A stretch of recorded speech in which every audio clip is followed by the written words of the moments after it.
head, sniffing the pant leg curiously. "That's how Pence's works," the man continued. The dog replied in perfect English, grabbing the pants in his teeth and bounding up through the wall. "That's right," the man mused. "I don't have a dog." He peered through the new hole in his wall. It led to perfect blackness, utter emptiness, infinite, eternal void. He looked to see if he could find his pants in there, somewhere. That was a good pair of pants.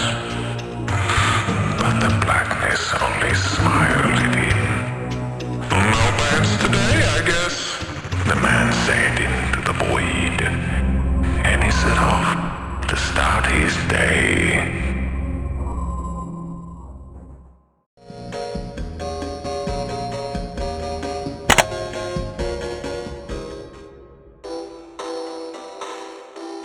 They fixed the lift today. The landlord found someone cheap. What was wrong with it?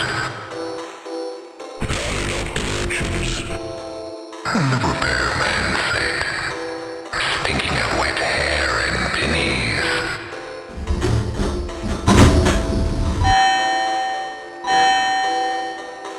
What about the sign? The repairman was gone. Weren't you just outside?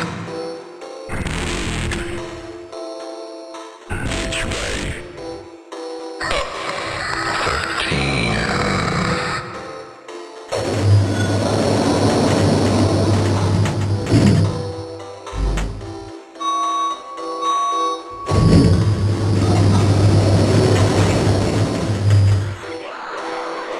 What is this?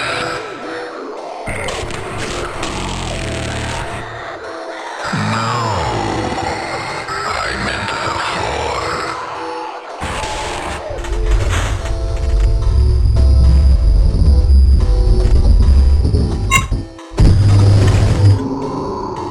Where's the floor?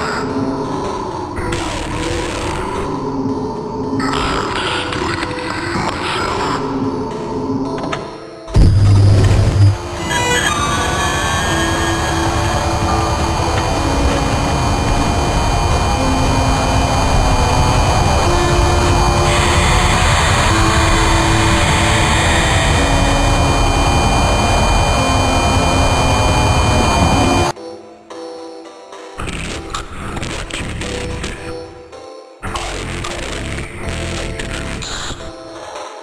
Oh, shut up.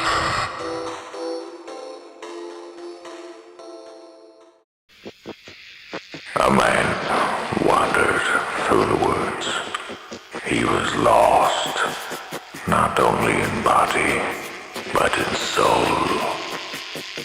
The rustling of bushes was the loudest noise he heard. The man came upon a clearing, a circle of stones resting in the center. Some of the stones stood knee-high, others taller than the man himself. A borzoi sat on the edge of the circle, directly in the way of the man.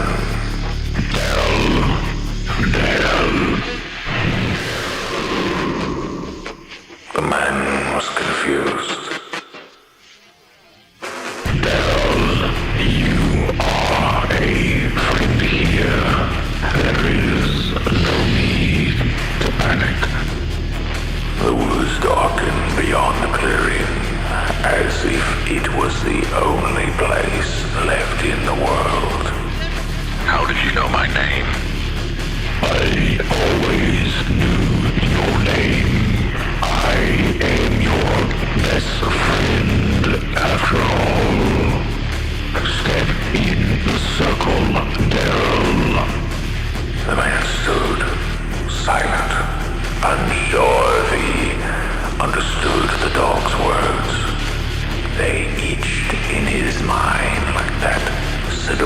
puzzle he didn't work, but they itched worse in every way.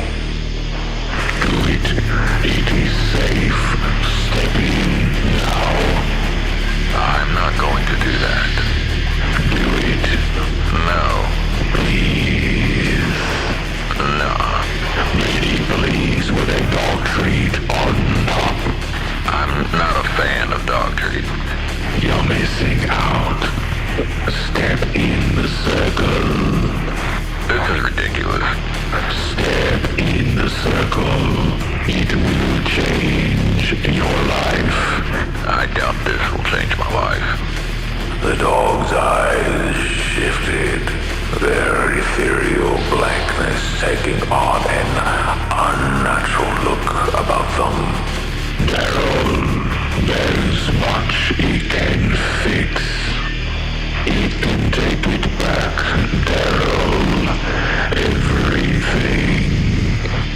You can get your wife back. You can get back the mean words, the whiskey on your breath, the wreck she died in trying to run away. How did you know about my wife? You can get your kids back to see so much.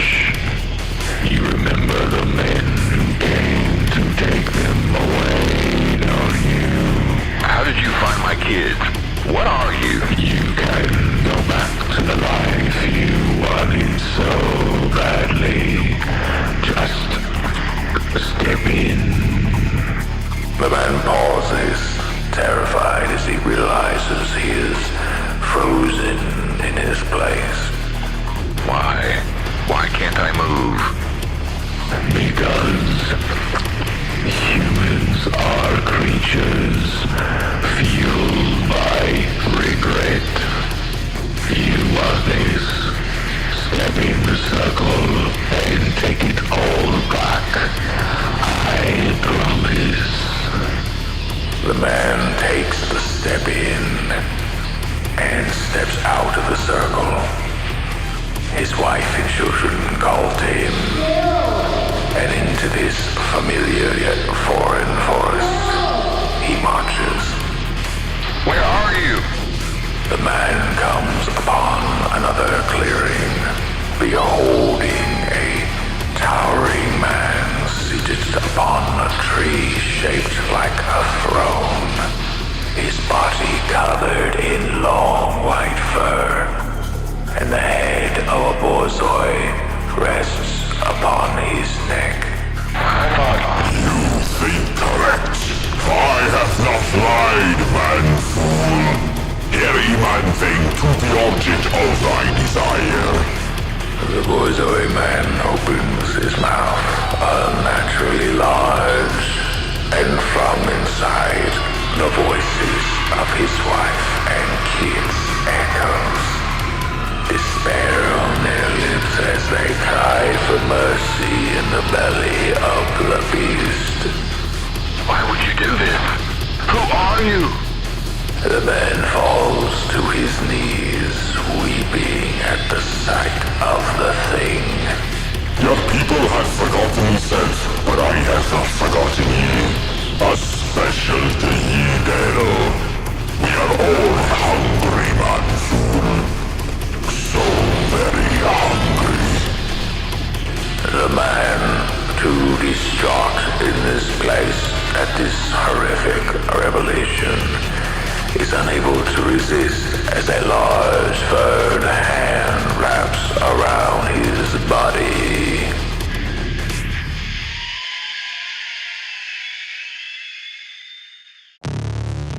This Uber is taking forever. The man complained into the early morning fog. He buried his hands in his pockets, trying to keep them warm. The sun had not yet peeked over the horizon, but the eastern sky had gone from black to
anything?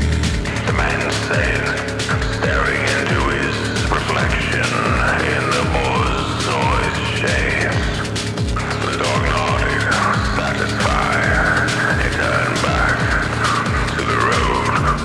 Now you know where you are going. He replied, shifting gears as they passed clear through the oncoming cars and drifted beyond sight.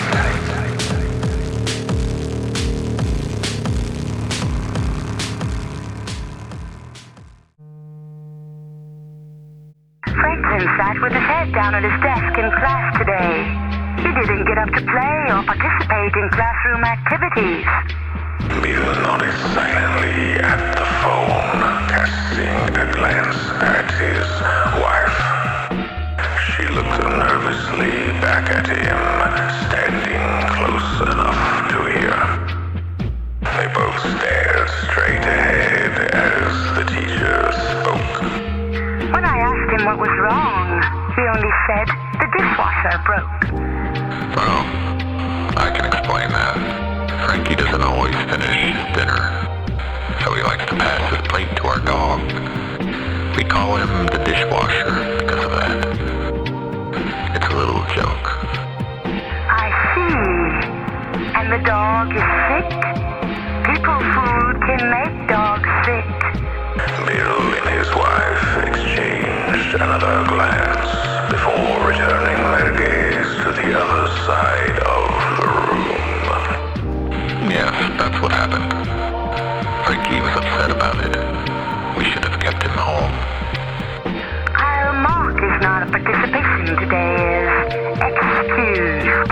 I hope your dog is better soon. Thank you. Bill replied, hanging up the phone without another word. I am not sick anymore, William. Uttered the elongated, canid creature, standing upright at the sink, eyes gleaming. The borzoi had donned a white apron and was dutifully washing every dish in the house with a sponge and dish soap, getting its long white wet fur all over every cup and plate. There is no cause for concern. You could just go back to cleaning Frankie's dish like you used to. Bill's wife suggested. Unsanitary, Evelyn. The borzoi looked over its shoulder, shaking its shaggy head disapprovingly. There are filthy things in this house. I don't remember you talking so much before you got sick at all. You have forgotten many things, yes. The borzoi opened another drawer, pulled it out of the cabinet with its stacks of clean, dry utensils, and placed the whole thing in the sink. Soapy, fur-laden water was starting to overflow onto the linoleum of the kitchen floor. I will wash you too when the dishes are done. That you will remember. Bill realized the dog was right. He had forgotten something. He didn't remember the borzoi's name. It was just the dishwasher. It had the name before. He was sure it still did, but he couldn't remember. There were other things he was forgetting. Where is Frankie? He is resting. The borzoi paused to pick up a stack of wet plates with its mouth, its long snout opening wide down to the base of its throat. It gently placed the dripping dishes in the drying rack before continuing. He is clean.